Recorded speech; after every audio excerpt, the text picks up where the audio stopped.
Okay, in part two here, I'm going to demonstrate how we're going to take a music track, we're going to extract it from its main body, and then we're going to prepare it so we can use it as a background track to go with our audio if we so choose to do that.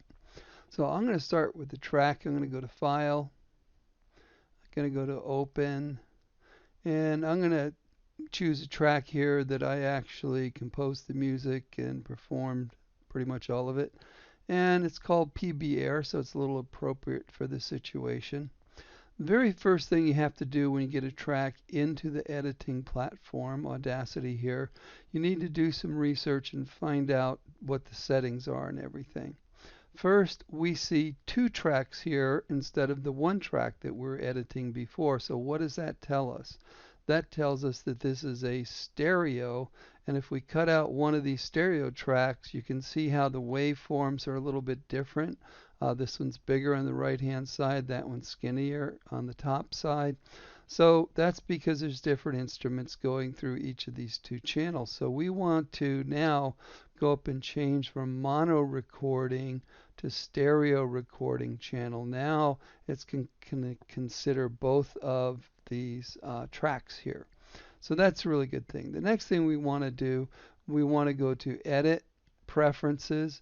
Remember, if you're using a Mac, then it's going to be two uh, headings to the left. You're going to have to go into where it says Audacity, and then you can go down and find the settings that you're looking for the preferences.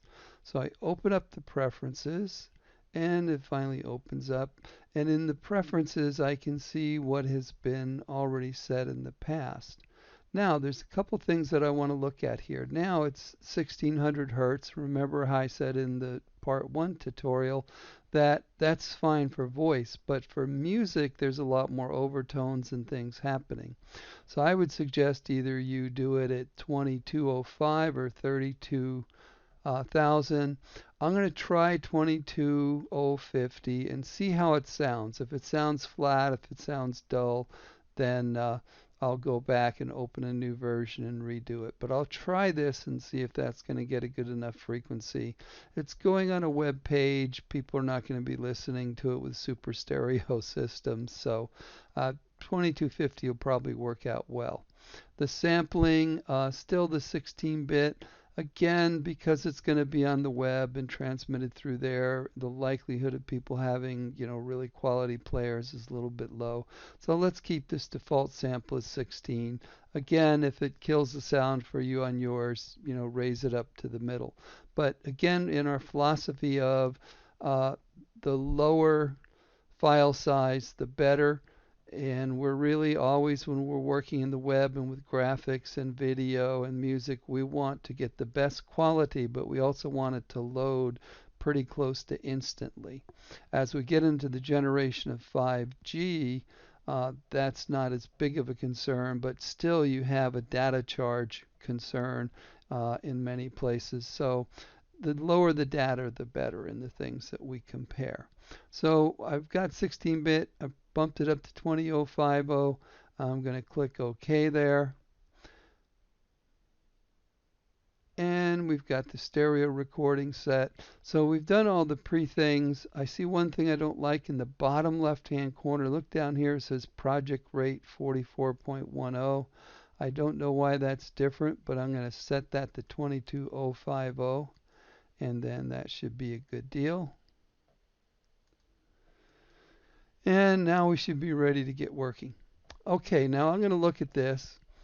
These numbers at the tops are the seconds, 15 seconds, 30 seconds. This first opening burst here is a little bit mellow, especially when it starts. It gets up a little bit quicker steam. It's still fairly mellow track the whole way. Doesn't have any vocals or anything, which you don't want because this is going to be under your voice track. So you don't want anything that has vocals. You want to choose music that's kind of very sedate and complements someone talking versus takes attention away from someone who is talking in the audio track. So if you have a really fast song, something that's going really lively, it's really loud, things clanging and crashing and good stuff like that, then you don't want that. You can't use that for your audio backing track. You need something that's kind of quiet, mellow, something that will complement the voice and create a feeling for that environment versus something that's going to take over. So what I like the looks of from here, I have 45 seconds and a minute 15 seconds. So you can see I am just a little bit over my goal of having a 30-second background track. So I'm going to do a couple things here. I'm going to come into here and I'm going to click and pull to the left and go delete. And then I'm going to click and pull to the right, and I'm going to delete everything else that's there. Before I forget and mess up my file, which is a really cool file, I'm going to go and save this as the project, and I'm going to save it as a different song. So let me save the project as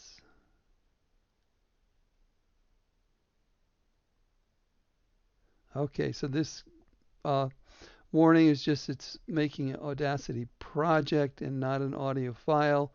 For an audio file that will open in other apps, use export.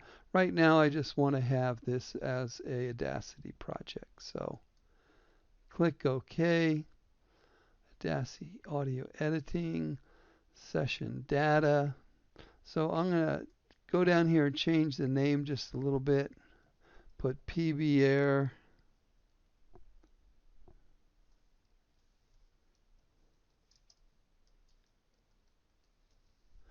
So PB Air Audacity project has the AUP, which is a project extension for Audacity, and then I'm going to save that. So I'm off and running and starting to work. Now there's some objectives that I need to meet. It has to be 30 seconds, it has to fade in, and it has to fade out. So fairly simple things, but we're going to focus on achieving those, and then we'll be done. Okay, so now all we need to do is size this properly to the 30 seconds, put in the fade in and the fade out, and then export it so we can use it in the future. So to size it properly, it was pretty small. I'm going to use this zoom tool right here, the little magnifying glass. You can click on that. If you click then inside the project area, it'll get bigger. If you hold shift down and then click in, then it's going to get smaller. And that's way too small to work with. That's about how it started. So I'm going to make it a little bigger like this. Notice I don't see the whole file right here. I need to go down to this bar in the bottom and pull it back to the left so I can see it fairly well. I think I'm going to even size it up one more size there, because you can see when it's bigger, it's a lot easier to place things precisely where you need to. Okay, so now I'm going to go from the zoom tool back to the selection tool, and I'm going to come right up here as close as I can to this beginning here, and probably go a little bit higher. Let's do this. So I'm going to put this right here where it starts. So remember now that I had to put in the 2 to 4 second fade in. So this is the time. I can look right here where just before that goes there, where the little first lick gets a little bit louder, and that's exactly 4 seconds. So what I'm going to do is I'm going to go up here to where it says Effect in the menus at the top, and if I look down here, I can find the fade in. And for the fade in, it says first you must select some audio to perform this action. So I probably should have selected space before, but I will do that now. So I'm going to come back right by that little break there. So give me 4 seconds. I'm going to take it and I'm going to pull it to the very beginning of the song. Then I'm going to go back to the effect. Then I'm going to go to the fade in. And I should have a fade in. If you notice, the waveform's got a little smaller there from nothing to getting larger. So I'm almost home. I've got the beginning done. I've got the fade in there. Now I want to have a fade out. So I'm going to go to the right hand side here. Well, a couple things. I think before I do the fade out, I'm going to cut this here so it's more manageable. So I'm going to come along here and I'm back to my selection tool. Hopefully I can select right on 30 there. I can, yeah, if I'm right there, that'll be fine. And I guess I have to go just a little tiny bit more for 30. That's close enough. That'll be red as 30. So I'm going to select there. I'm going to pull all the way to the right.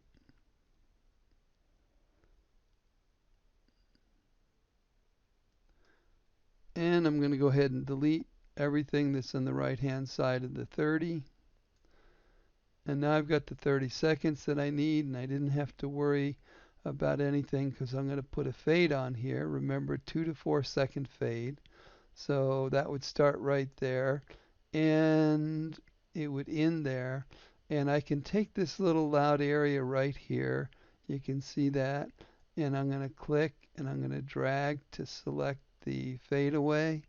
And then I'm going to go up to effect. Then I'm going to go to fade out. And bingo, you can see that it fades it out there. So this should really do everything that we need for the assignment. So I'm going to scroll it back to the left. I'm going to go up into the bars and go skip to the start. Then I'm going to go play, and we'll listen and see how it fades in and out.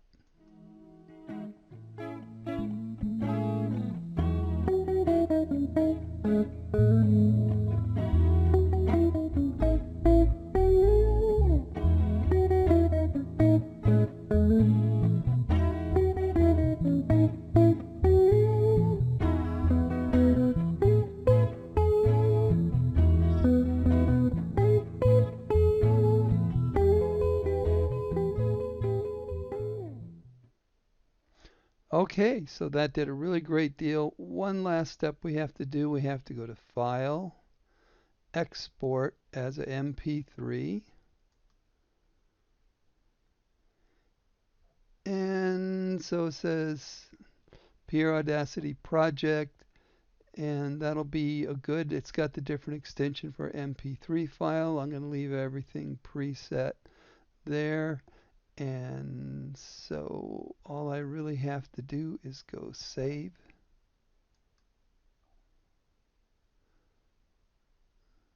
Click OK.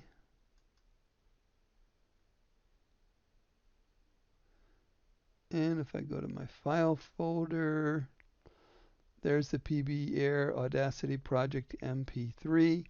Look how it's down. It started at 6,740 kilobytes, right? Now we've compressed it down to 224 kilobytes. I'm going to play it and we'll see if it sounds decent or what.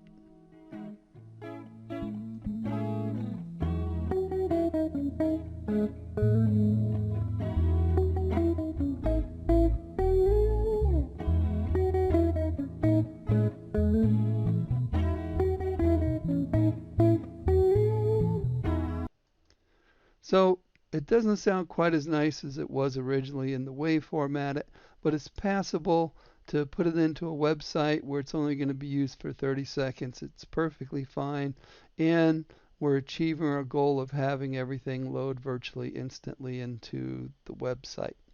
Okay, well, if you have any questions on any of these processes, frustrations, it's not working, please give me a call